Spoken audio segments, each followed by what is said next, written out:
Hello guys, स्वागत है आपका हमारे नए यूट्यूब चैनल के ऊपर।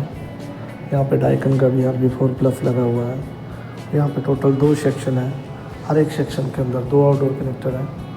यहाँ पे बहुत सारा साउंड ट्रोल शुदा, उसको सॉल्व करने के लिए वाइब्रेशन पैड भी लगा हुआ था, जो पूरा फाउंडेशन से होता हुआ साउंड रूम के अंदर जाता था। अभी हमने यहाँ पे स्प्रिंग सस्पेंशन बोलते हैं इसको, स्प्रिंग सस्पेंशन हमने इंस्टॉल किया है, तो उसका बहुत अच्छा रिज़ल्ट है। बिल्कुल भी वाइब्रेशन नहीं है, बिल्कुल कोई साउंड नहीं है। जब हमने इसका कैपेसिटी आपको चाहिए तो 50 kg से स्टार्ट होता है। अब हमने इस पर 100 kg का लगाया हुआ है, क्योंकि हमारा 200 के लमसम आउटडोर यूनिट का वेट है। इसका बहुत अच्छा रिज़ल्ट है, बिल्कुल 0% वाइब्रेशन है, बिल्कुल भी वाइब्रेशन नहीं है इसमें।